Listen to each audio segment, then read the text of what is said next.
If we can learn to relate to these things which are so deep and at times so painful and so powerful, if we can learn to relate to them with some compassion and some understanding, every other part of practice will be a piece of cake. This is really getting down to the center of it. That's what Nirvana is about. Nirvana is the end of cyclic existence in one sense, which is to say the end of grasping and going round in circles looking for something that you are, but haven't yet touched in some way. The end of that illusion that we're incomplete.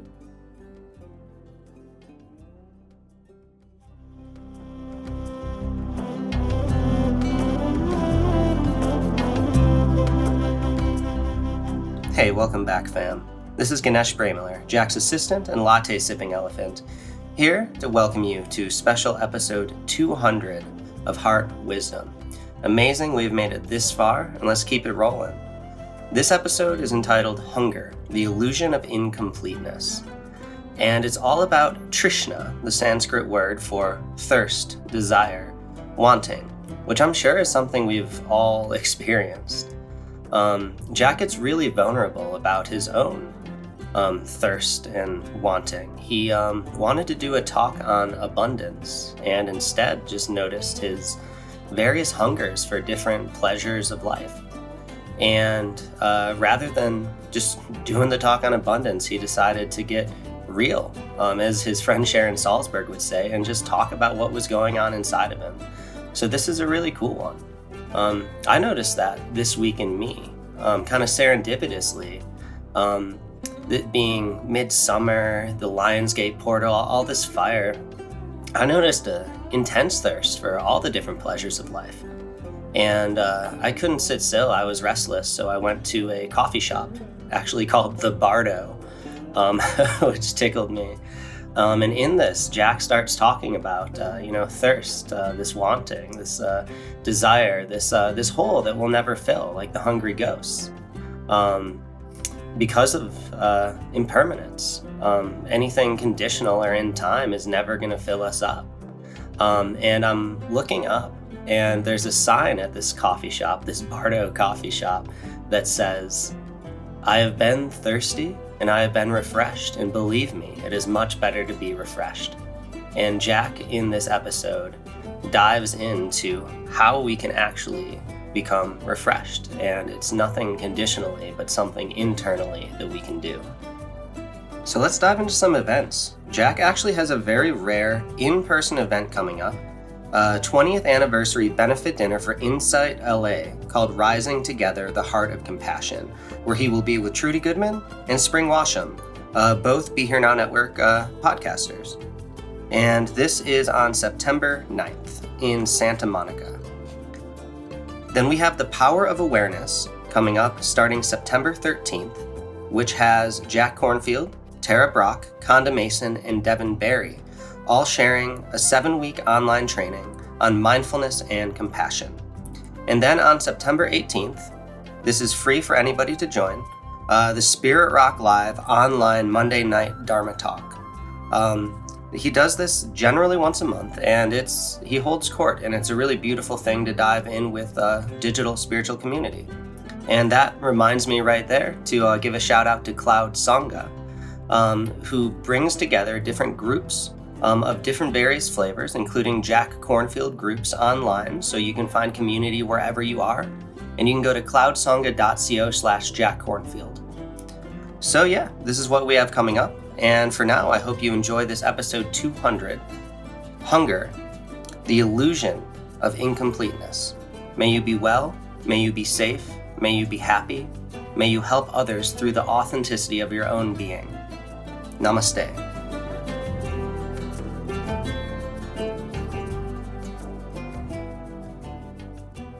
Sometimes, as I've said, I feel that the social hour, which is only 10 minutes long, is as important a part of what we do in coming together as the sitting, and certainly more important than all the words that follow. There's a real nourishment and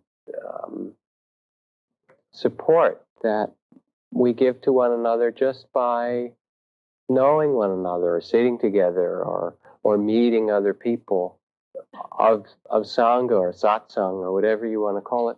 It's really a treasure. And in some ways, we probably do well some night just to forget the talk and have a full hour for social hour. We'll try that soon, maybe. And of course, the sitting together in silence, in its own way, is very precious, even though it's so simple, really not doing anything complicated or extraordinary in some fashion. That just to take the time out of our lives to come and join together and be silent and listen to our bodies or our hearts or our bellies or whatever happens to be talking this particular evening, or our hopes or fears. And to try to do that with some sense of balance is wonderful. And it's as healing as anything that we can do in our lives. And it's certainly something that the earth could use for its healing.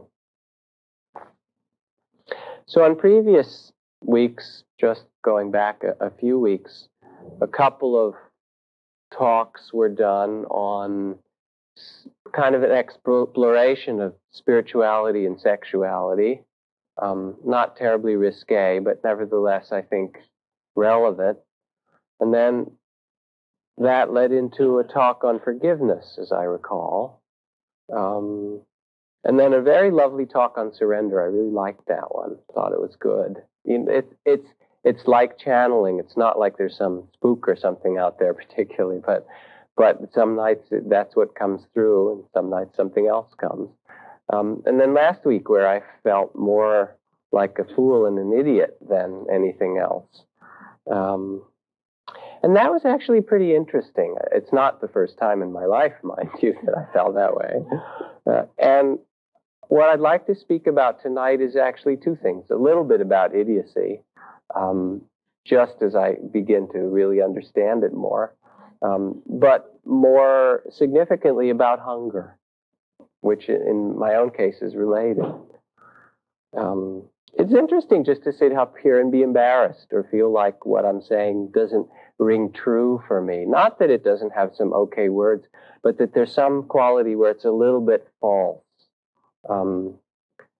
And that's what it felt like last week. I felt kind of idiotic. And of course, in the Sufi tradition, idiots are considered the wise people, Nasruddin and company, and so maybe I should just change traditions or something like that.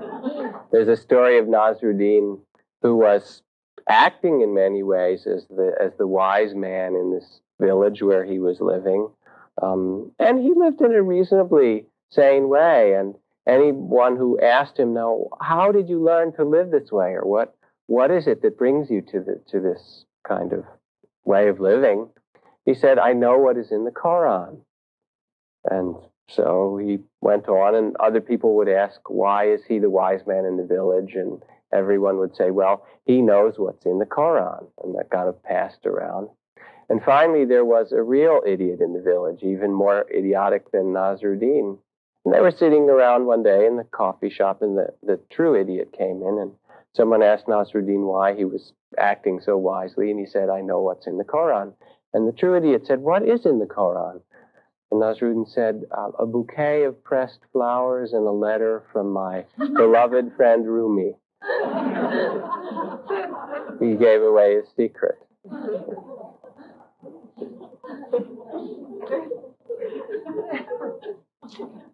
What I found last Monday, and I wasn't so aware of it, I've told you, the people who come on a regular basis, that Monday's an interesting day because I go to see this man that I work with in Reiki and breath therapy on Mondays in the afternoon. So I come out of there sometimes rearranged a little bit. And what happened last week, I discovered afterward in reflecting that evening, was that I wanted to talk in some way about abundance and love and kind of graciousness of life, because I felt it a little bit at the end of the therapy session, and so I started to write this lovely talk. But most of the therapy session actually was around hunger and deprivation and feelings of not being complete in some way. And so tonight I want to talk a little bit about hunger, and not so much about abundance, but more about the illusion of incompleteness. And what I discovered felt idiotic was the fact that I had this idea that I was going to talk about love or abundance or something like that, which at the time I wrote it down 3 hours before felt just right. And as I sat here and talked about it, I didn't feel that at all. I felt depressed, needy, idiotic, hungry, judgmental, and sad. And so it didn't somehow ring true as I said it, you know what I mean. Now, I have a name for a part of myself. I introduced my wife to him some time ago, and that's actually helped in our relationship a little bit. There's one aspect of myself who is named, I've named him Ethi, and he's not named after Ethan Allen or something like that. He's actually named after the Ethiopians. And it's just a part of my own experience that arises, which is the closest thing to those malnourished children or the pictures that one sees on TV of starving people. Even living in this realm, Marin County supermarket abundance, that there's that place inside still that I see that picture, and there it is. Not from the picture, but it's been there a long, long time. And when Ethy's around, he comes around regularly. If I'm identified with him, if I am, I really feel him, as I did to a great extent last week. He's here a little bit today, but not as much. It's as if that's the only reality. The only reality is hunger. And there's an enormous amount of addiction and all kinds of other things in our culture, all the ways that we somehow try to respond to this or to cover up or to fill it up with food, with television, with friends, with something to fill those places that are hungry in us. Because it hurts a lot, and it seems like our natural response should be, well, let's eat.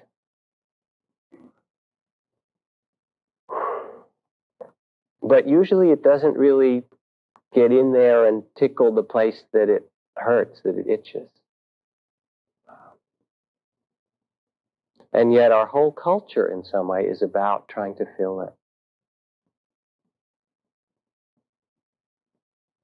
All the advertising and all the kind of popular cultural myths of abundance fulfilling that place. If you get enough, if you have enough, the right house, relationship, car, perfume, I mean, not just the trivial things, but even the significant ones, the right relationship or something, then that's going to do it. And finally, you'll feel filled. It's like you finally had your Chinese banquet and they just keep bringing it out until you're full.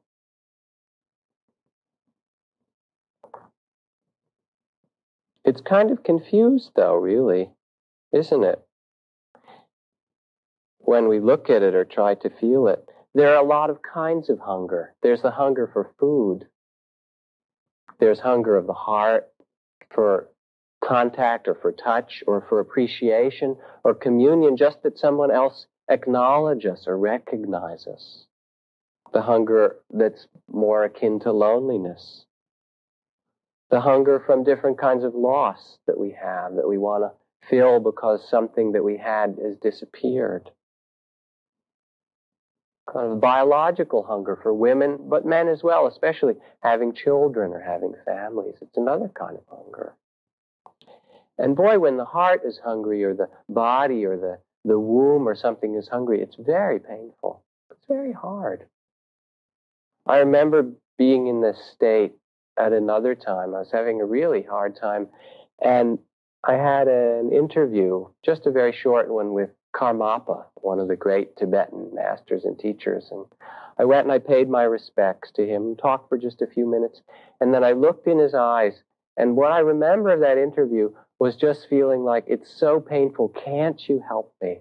And what I got back from him was kind of a quizzical look, like, haven't you figured it out yet? Or something like that. It wasn't unkind or anything, but it was in a circumstance where I was leading this big retreat, but I was still having a hard time, and he was there. And it was just like, I don't know what his actual experience was, but the sense that I got was, are you still kind of caught up in that? And it was a really amazing moment. But I was, and he didn't help at all, and it lasted a pretty long time. In Sanskrit or Pali, the word is called Trishna, which means thirst, desire, wanting. And its exaggeration, or the realm that it manifests in the greatest way, is called the realm of the hungry ghosts. Hungry ghosts are pictured in the various realms of existence that one can take birth in some fashion or other, as these beings who have huge stomachs and big bodies and tiny little mouths, so that it's never possible to get enough in there to ease that hunger. We all know that experience in our lives. And I mean, the realms are not just some mythical or archetypal realm. They exist in our personal lives. They exist also in places on the planet. You could say they exist in Ethiopia. In some way, Las Vegas is a kind of hungry ghost realm for anybody who's been there. There's an insatiable quality to the activity that's there. If you want to learn about hungry ghosts, it's a short trip to Nevada. And this quality of hunger, of waiting, the story I've used in retreats of Nasruddin, who buys the bushel of hot chili peppers because they're so cheap. And he sits in his kitchen, and what to do? So he starts to eat them, and eating them, and it's painful, and tears are running down his cheeks. Why are you doing this, Mullah? I keep waiting for a sweet one. I keep waiting for that one that'll do it. In Buddhist teachings, the whole cycling of birth and death and the rounds of being caught in what's called samsara.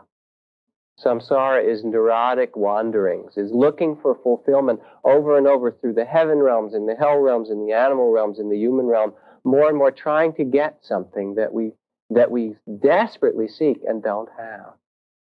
At the center of that wheel of cycling is this quality of Trishna, of thirst. And it's thirst to have, to incorporate, to get, to own, to possess. It's thirst to do. It's the thirst of having, of doing, and even in its very deepest level of being, of somehow being separate. And so it's that desire to be something, to be I, to be me, that propels us through our days and maybe through our lives, life after life. And as one gets more silent in deeper places in our hearts, in our spiritual practice, you come to touch this kind of hunger. Hunger in the body, hunger in the heart, in the feelings, in the womb, and all these places.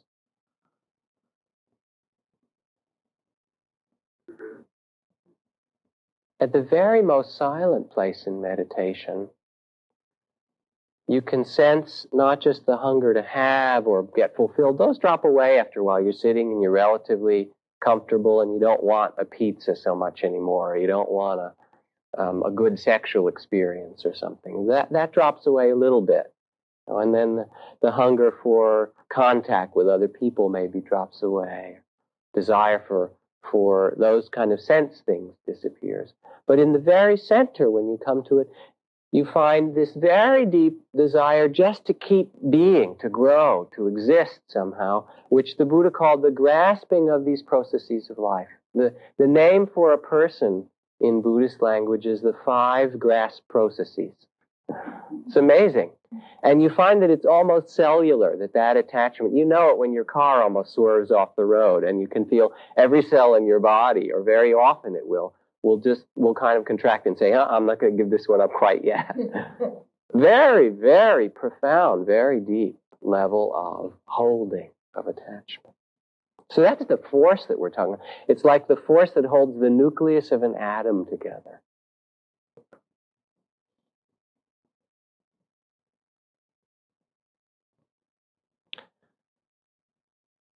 Now the question that comes out of this is, how do we relate to this hunger in our lives? What do we do with it? And you can sit here and feel idiotic, as I do sometimes. That's one way to relate to it. Have we ever even let ourselves look at it and look at what kinds of hunger there is? Is the heart hunger, or is it loneliness hunger, or is it hunger for family or spiritual hunger? Just to really study it a little bit, to examine it. There's hunger through the eyes, hunger through the ears, through the nose, through the tongue, through the mind. Hunger for ideas, hunger for opinions, views, all kinds. It's amazing that we can relate to all of the senses with that quality. And to the extent that we do, to that extent is there suffering. But what do we do with it when it comes? Did we ever really look at it? At that pain or those places of pain? And what happened to me in therapy is I immediately got very sleepy. It was interesting. I haven't been sleepy for a while, but he'd say, pay attention to that. And I'd say, I'm so sleepy. I just want to curl up in the corner and go to sleep. The level of resistance was about as big as the level of the pain. In this particular case, it relates to being a twin and having been born on a Marine base during the war when my father was away and my mother was really in a relatively abandoned environment and so forth. And then getting jaundice and getting thrown back in the hospital and stuff. And all these infantile memories come back of wanting something that, mommy or milk or something that just wasn't there, at least the way I wanted it. Very, very painful. But, that's just personal history. Really, the force that we're talking about is much more universal than that. And even if I got good, whatever it was for that period, there'd be some other hunger that came. Anybody here hasn't experienced that? Raise your hand, please. So it's really more universal. So what do we do with this pain? And its desire to possess and incorporate and grasp and grab and have more of and fulfill ourselves. The pain of our separateness in some way.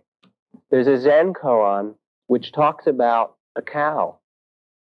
It says there was a cow, and one day it started to eat. First it ate all the grass in the meadow, and then it was still hungry, so it ate the fence, and then it ate the barn, and then it ate the whole farmhouse and the farmer and all the people in it. And it went on, and it ate the whole county, and finally it ate the whole country, and then it ate the whole world. And we are in the cow's belly. How do we get out? You'll be quizzed next week on the answer. Ajahn Chah puts it this way. Something I've read before, but it's so essential to his way of teaching. He says, when you take a good look at it, this world of ours is just that much. It exists just as it is. Ruled by birth, aging, impermanence, death. It's only so much. Great or little, it's only so much. The wheel of life and death is only this much. Whatever is pleasurable, delicious, exciting, good, or painful, or difficult, or fearful, is only that much. It has its limit. It's not anything outstanding, really. The Buddha taught that everything is just that much. We should really pay attention to this point. Look at the elements of our body and mind. They're conditioned phenomena. They arise for a while. They're temporary, according to certain causes. Their nature is always the same. It can't be changed. A great nobleman, a common servant are the same. When they become old, their act comes to an end. They can no longer put on airs or hide behind masks. There's nowhere to go, no more taste, no more texture. When you get old, your sight becomes dim. Your hearing weakens. Your body becomes feeble. You must face yourself. But we human beings are constantly in combat, at war, to escape the fact of being just that much. But instead of escaping, we just continue to create more suffering, waging war with good waging war with evil, waging war with what is small, waging war with what is big, waging war with what is too short or too long or right or wrong. Courageously carrying on the battle, the struggle seems endless. We must use our practice to discover the heart of this process, to see how we are stuck, and to come to a place of peace.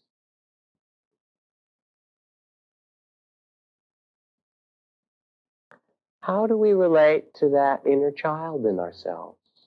How do we relate to this thirst, to this hunger, to all of this realm of desire? Does it just unconsciously propel us through our lives? And it does a lot, for many of us. And I don't mean to say it in a judgmental way.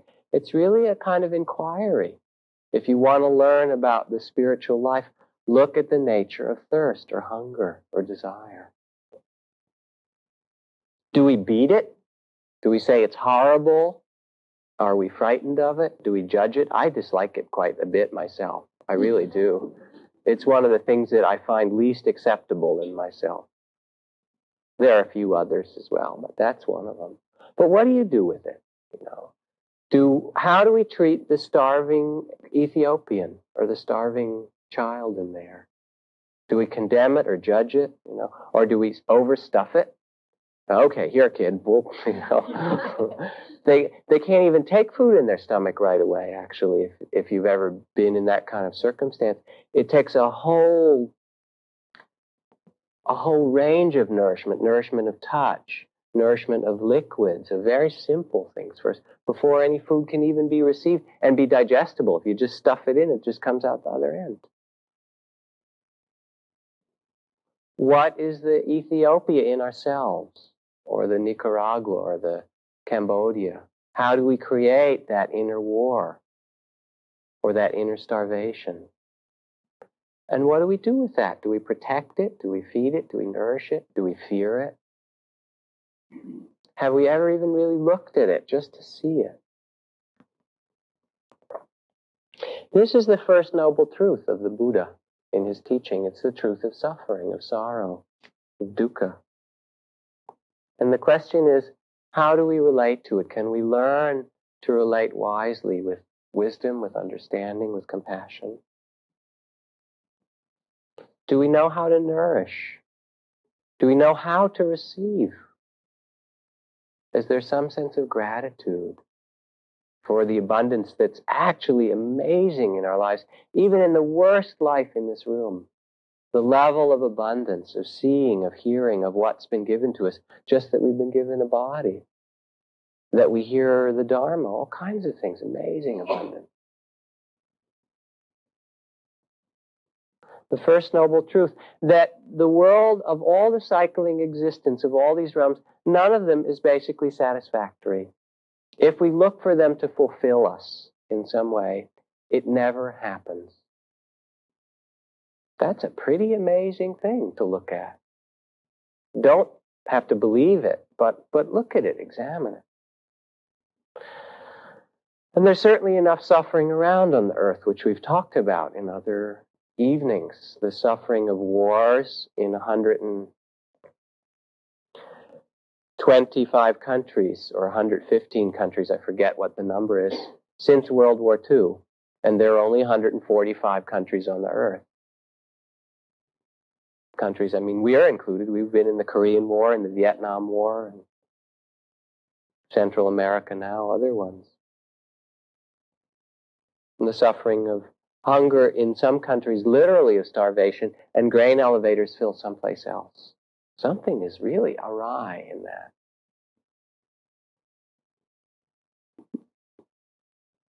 But also the suffering in our own lives, the suffering of loss, the suffering of divorce. I think more than half the kids who go to school in Marin County are from single family or step-parent. It's become the rule rather than the exception. And it's never fun. If you talk with them, it's never good. Not to say that it may not need to happen sometimes, but it's a lot of suffering. The suffering of addiction. 20 million alcoholics and 10 million drug addicts in our population. And all the millions of people who are affected because they were living in that family or closely associated or working with that. Or of things like AIDS, where the people that you love and are close to get sick and there's not a cure. There's nothing to do on the level of healing the physical body.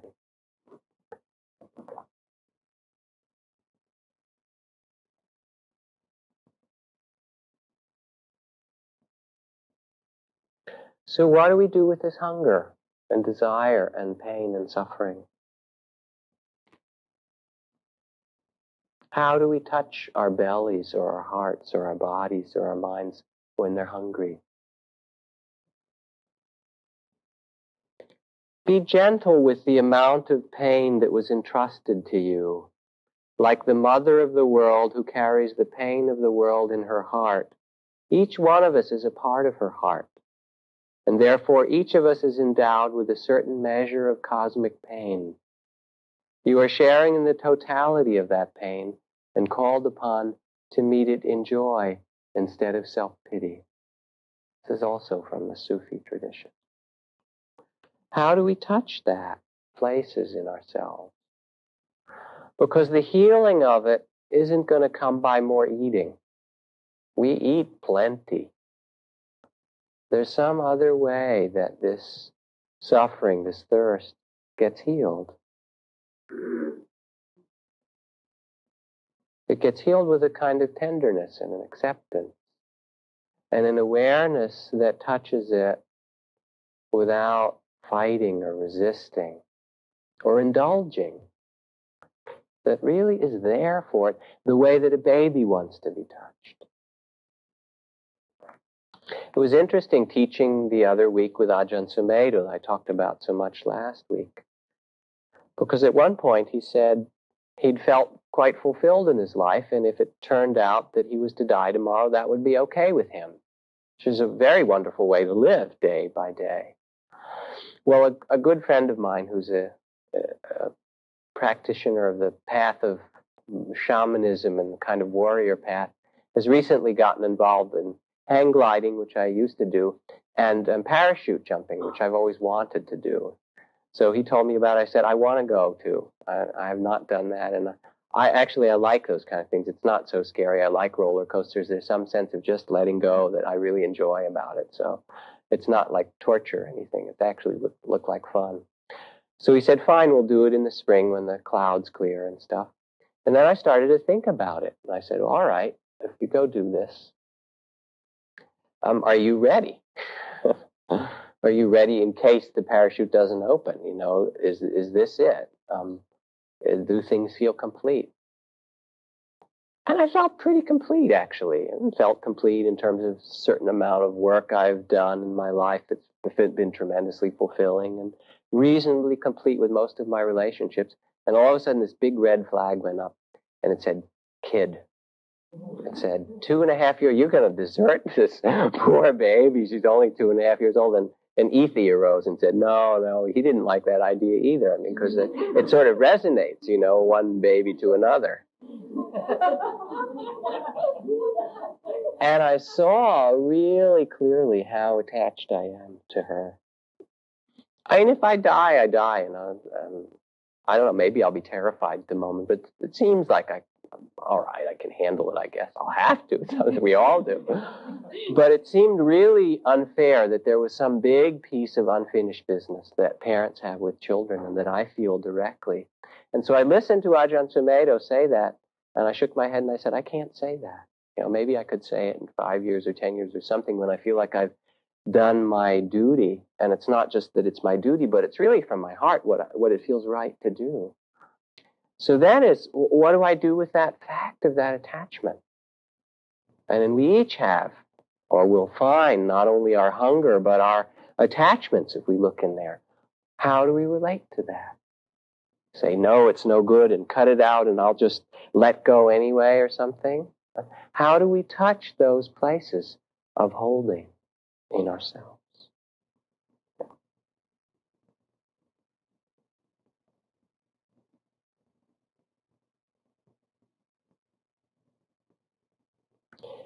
if we can learn to relate to these things which are so deep and at times so painful and so powerful, if we can learn to relate to them with some compassion and some understanding, every other part of practice will be a piece of cake.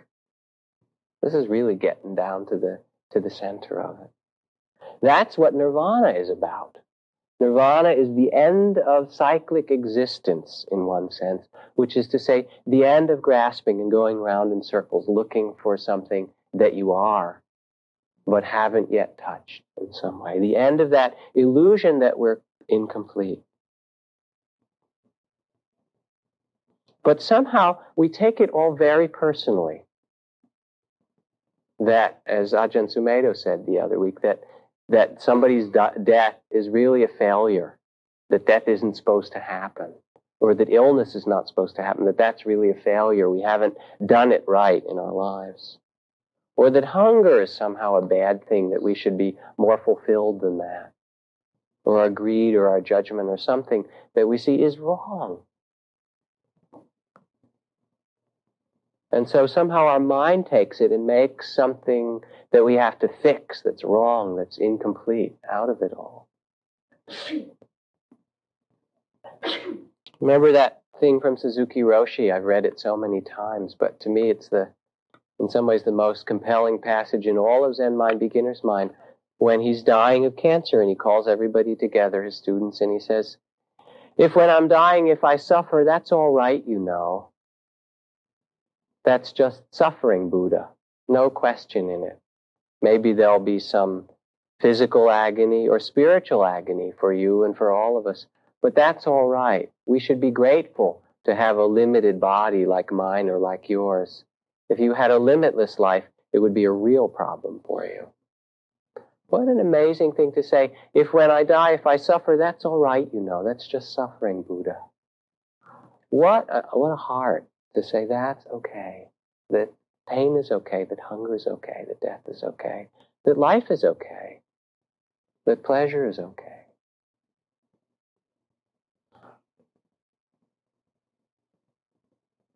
How do we touch it? I remember someone going to Munindraji in India, an Indian meditation teacher and friend, who was having a really difficult time in their practice and suffering quite a great deal, and sort of described it, and Munindraji talked about being mindful of it. And then he went away and he said, well, it's really a lot of suffering. And came back the next morning, and Munindraji said, well, how is your suffering? I hope you are enjoying it. And it was amazing. I mean, what a different relationship to it than that it's so terrible. Because the nature of the heart, as I said last time, is it has a capacity to touch anything and to bear anything. Even if it falls asleep some sessions, it really can do that the heart is greater than all of the suffering in the world. And the nature of the mind is like clear space. The wisdom of the mind can contain the 10,000 joys and the 10,000 sorrows and birth and death of beautiful things and terrible things and tragedies and wars and 10 million species of plants and animals that have been created out of nothing, and contain all of that and have room for it. And there is some other place, we may not be in it, and we're not even supposed to be in it all the time. That would be another problem for us. But there's some other place that we know as well as we know our hunger. It says, oh, this is an amazing trip, isn't it? Now I think I'm a human being in this body and I'm hungry and it sure goes fast, doesn't it?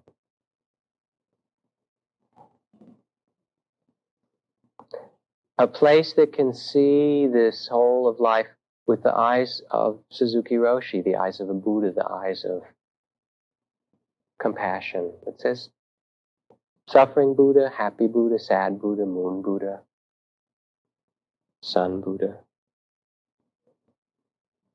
The third Zen patriarch puts it so beautifully. He says, the non-dual, the realm of wholeness, of completeness, the end of hunger, To come to that place is to be without anxiety about non-perfection. An amazing line. To be without anxiety about the fact that things are not perfect, and they never have been and they never will be. And you know the lines that T.S. Eliot uses to end the four quartets, where he starts at that last part, we shall not cease from exploration, and the end of all our exploring will be to arrive where we started and know the place for the first time. He goes on, through the unknown remembered gate, when the last of earth left to discover is that which was the beginning, at the source of the longest river. Not known because not looked for, but half heard in the stillness between two waves of the sea. Quick now, here, now, always, a condition of complete simplicity, costing not less than everything. Amazing line, costing not less than everything. And all shall be well, and all shall be well, and all manner of things shall be well, when the tongues of flame are enfolded into the crown knot of fire, and the fire and the rose are one. And that line, all shall be well and all manner of thing shall be well, comes from Julian of Norwich, a wonderful medieval saint. And it was an expression in her journals, in her realization after her own long dark night, of sensing that there was some inherent beauty or perfection that could be touched, that was greater than all of the sorrow in life.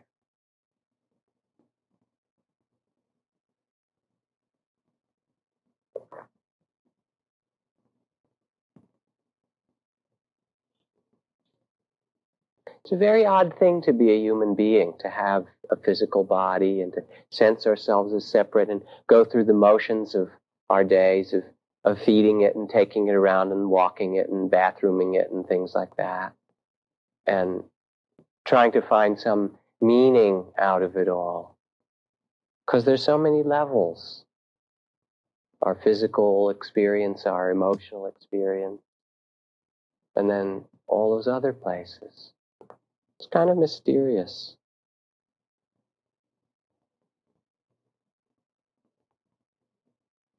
And what our practice is about, in a really simple way, is to sit and allow whatever level decides to show itself, the hungry ghosts or the heaven realms or the hell realms or the animal realms, and to see if we can touch that too with the heart of compassion.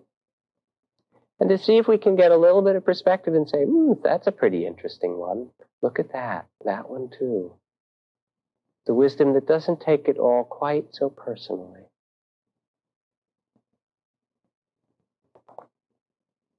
The three characteristics of Buddhism that the Buddha taught as sort of the center of his teachings are impermanence, anicca, dukkha, unsatisfactoriness, and anatta, or selflessness, that we can't possess anything, that we don't own it, we just kind of pass through it. Which someone put in a more colloquial way, life's tough, it'll put you through changes, and don't take it personally.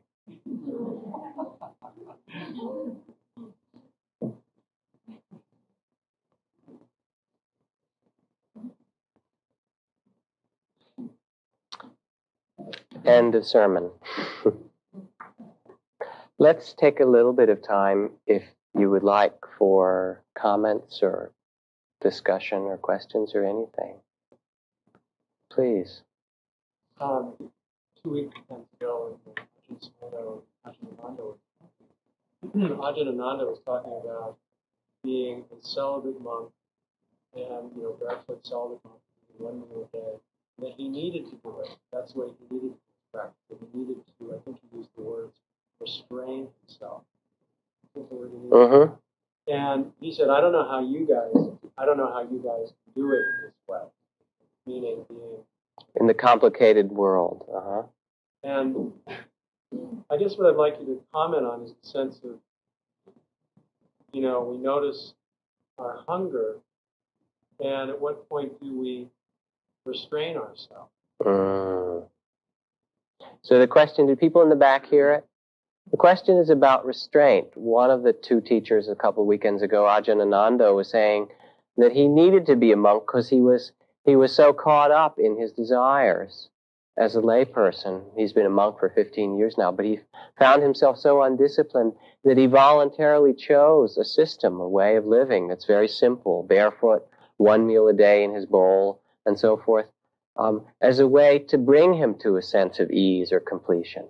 Because the other was so difficult, and he looked out and he said, I don't know how you do this path, those of you out here, because it's so hard when you have all these temptations and all the complexities. And so your question really is about what is the role of voluntary restraint, or restraint at all? And it has a very important place in spiritual practice, a very important one.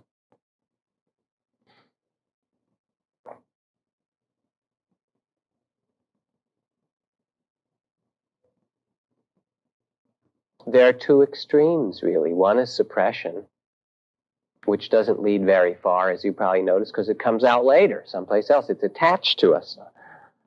And the opposite is indulgence, in which you act on all the things that come through, neither of which fulfill that hunger. Right?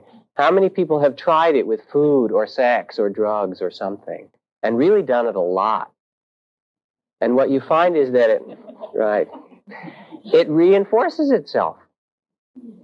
So part of the teachings of restraint, and it's called sense restraint in the Buddhist tradition, is to recognize the particular places of our lives where we get caught by that power, by that force. It's a little bit like AA. It's not really very different. And to say, I'm going to voluntarily choose a support system. This is MA here, right? This is Meditators Anonymous. I'm going to voluntarily choose this support system and choose to follow some rules or precepts as best as I'm able to be abstinent and not to drink or to not indulge in certain ways, even though the desire is still going to arise. We are recovering meditators or something like that, or recovering whatever it happens to be. The desire will still arise. And there comes, if you do it, at some point, this wonderful realization that the freedom is not in acting out the desire. That, in fact, there's a tremendous sense of bondage in the desire itself. And this one, I talked about studying desire. What does it feel like to be in that state of desire? Have you ever really just looked at it? Because it motivates our life, and it leads us by the nose or by whatever it is to so many actions. And it's advertised, this is what you should do. In the eating meditation, which most of you have had instruction in, you sit and you look at a plate of food and you begin just to pay attention, and you're hungry. Where's the hunger? Is it the tongue that's hungry? Or the eyes? Or the belly? Or the heart, really? Where's the hunger in you? Or the mind? Or you're finishing eating, and it's the end of the meal. Which of those voices do we listen to?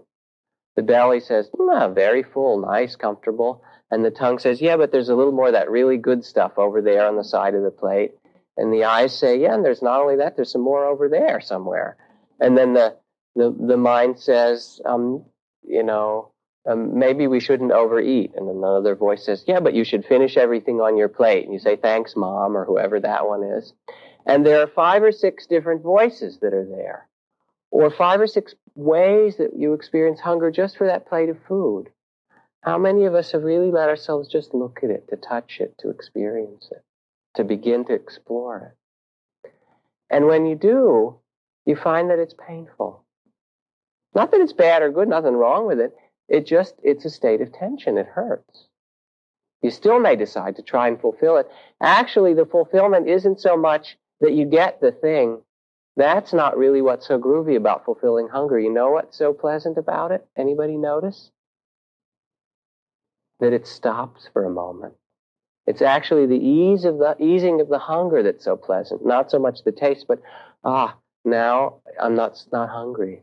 Which gives you a sense of how powerful that grasping and the pain of it is. And what I found in being a monk, really interesting, following all these rules and having a hard time with them at first and so forth, is that I felt freer after some months and after I got used to it than almost any other time in my life. I got my bowl of food, I ate it. I couldn't go out to a movie or go and look for a date or whatever kinds of things I wanted to do. But I felt so free inside. I didn't owe anybody anything. There was nothing I was looking for. I could just walk if I felt like it, or sit or read. And there was this, it was an exhilaration, like jumping out of an airplane might be. I'll find out, you know. There was this tremendous sense of freedom having 227 vows that I took. And so freedom is not that ability to follow desire, to drink the kind of beer you want or buy the kind of car or some that sort of gross American misconception of freedom. But really the freedom from our attachment to, or our being caught by, or identification with this very process. Please. It seems like the big problem that we have some kind of Pali we're talking about all the things in my life, and if I really thought about all the things that are quote unquote wrong, and totally different. But Why not think about all the things that are right? well, exactly. I mean, I choose to think about the things that are right rather than dwelling on things that could be better, or if I had another power, or if I did. But the turning issue seems to be our confusion about what's possible. Like when you were a monk, there were certain things that just weren't possible, so you stopped worrying. Mm-hmm. The hunger might be there, but it's much more painful to lose weight. Mm-hmm. Don't worry about trying to beat it. It's not Mm-hmm. And that's one of the great things that you can learn in sitting. The question being about the limitations of a monk. You realize you can't fulfill it, you let it go. Whereas here you think, well, gee, if I get 10 more of them, or 20 more, or something more of it, then it'll ease that place for good. And one of the great things, in such a simple way that one can learn from sitting, when I sit at home and I don't have a prescribed period of time that I have to get up and do something, I usually sit, and the inner way that I work with ending the sitting is I don't get up until I want to get up 3 times. I've talked about this sometime before here. So the first time comes and I'm hungry, or I have to go to the bathroom, or there's something important that I thought of that I have to do, or whatever, or I'm restless, or my knees hurt, or whatever is going on. And I note desire to get up, and I just become aware of that, and the restlessness, or the compelling thing that's drawing me, and I just sit with it, and I feel it, and I let it pass. And then what happens almost invariably, not every time, but usually, is in meditation, it's like, drops to some deeper place. Even if it's only for a couple minutes, it's like, oh, how wonderful that desire arose, and I didn't grab the hook and go on the journey. And then I sit, and the second time it comes in and says, really, it's getting time. You've got to answer these calls, and there's business to do, and all these, those voices.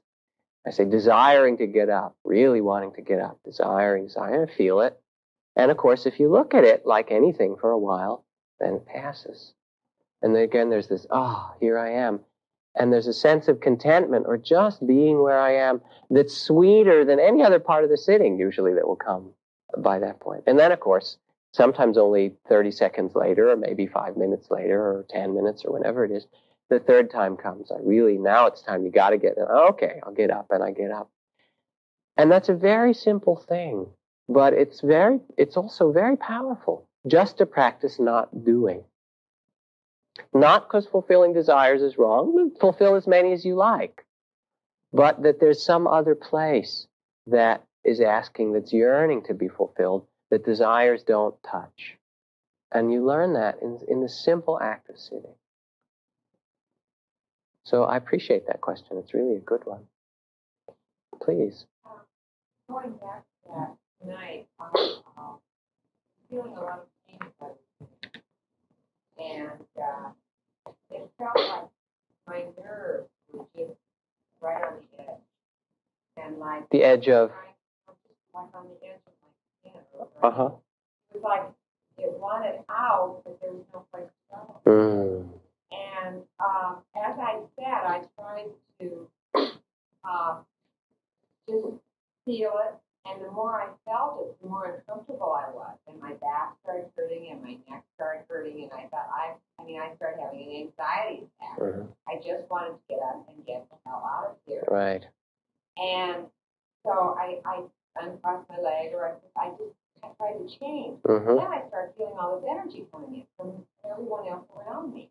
And then I thought, I'm upsetting other people now. I had all this power going for me. Mm-hmm. And I thought, well, I'm upsetting her because I'm sure she's feeling my energy, this negativity around me.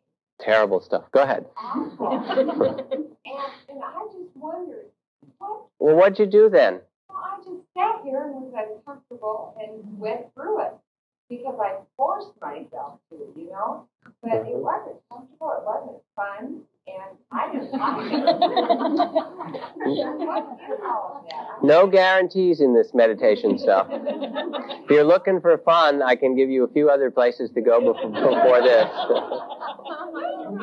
been to the ashram and I've meditated a lot and I've never had that. Which ashram have you been to? Uh-huh. And I've never had that experience. When you sit, after a while, you get every experience. I'm quite serious about it. That sooner or later, everything will come. And in part, as you let yourself open and you get a little bit more stable, it's as if something inside knows, all right, now we can bring out the tough stuff. And restlessness will come. And at first, you just feel restless and fidgety. If you move and you give into it a lot, often it gets worse. It's like you're trying to patch it up and fix it everywhere, and it just gets worse.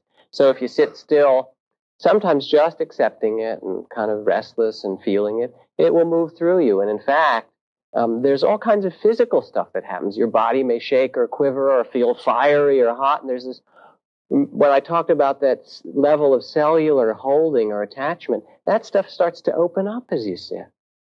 But when it gets really bad and you just can't stand it, you're so restless, then for people who've had the regular instruction, they've heard this, the way to work with extreme restlessness is to die. You just say, okay, take me. I'll be the first yogi to die in Marin County of restlessness, right? And you just sit there and say, do it. And the moment you do that, some very interesting thing happens. This is like relating to hunger. It's the same thing. The moment you do that, all of a sudden, all of that energy of resistance, which actually made it so terrible, drops away and it can move. And it turns out that it, as far as I've seen, it hasn't killed anybody yet. It kills you when you act on it. That's where you get where it gets you. But it's a very good question. And part of what practice, like I talked about sitting and letting go 3 times in a row, part of the power of this very simple thing of sitting and being with the breath and then attending to whatever else arises is that you learn this power of not being so identified or caught by things that get increasingly deeper until finally it's the whole sense of possession itself that shows its nature to us. And that's wonderful, actually. So you had a very good sitting. It was just a drag, but it was really good, and it's valuable.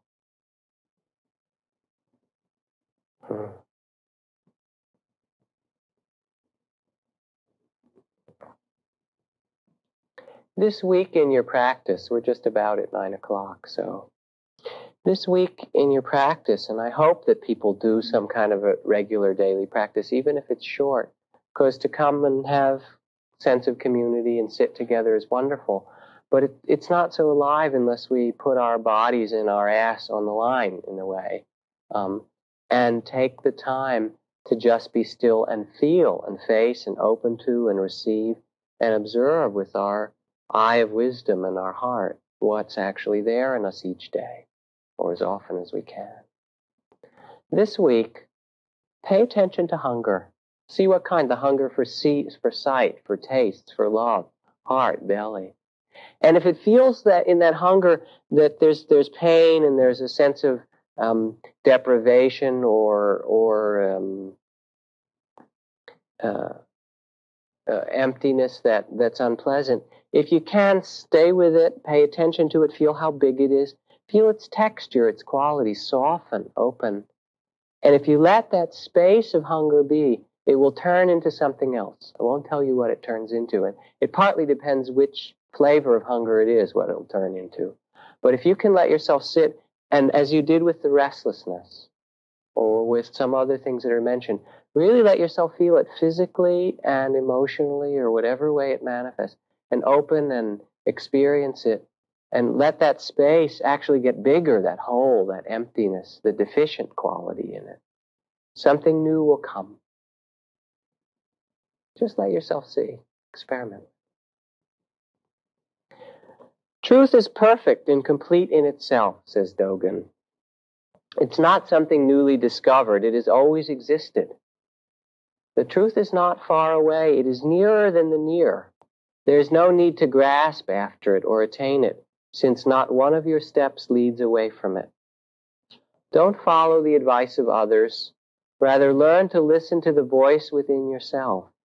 Your body and mind will become clear and open, and you will realize the unity of all things. Even the slightest movement of your desire will prevent you from entering this palace of wisdom. When you've thrown away all your conceptions, the truth will appear in that moment in its fullness. In your meditations, you yourself are the mirror reflecting the solutions to your problems. The human mind and heart has absolute freedom within its nature. You can understand and attain this freedom intuitively. You don't work towards it, but allow the practice itself to be an expression of this freedom. When you wish to rest, move your body slowly. Stand up quietly. Practice in the morning or in the evening. You will soon realize that mental burdens or attachments can drop away. There have been thousands upon thousands of students who practiced meditation and attained its fruits. Don't doubt its possibilities because of the simplicity of the method. If you can't find the truth right where you are, where else do you think you will find it? Life is short and no one knows what the next moment will bring. Open your heart and mind while you have the opportunity. You will soon discover a treasure of wisdom, which in turn you can share abundantly with all those around you. This was written 12 or 15 centuries ago. Seems pretty relevant today.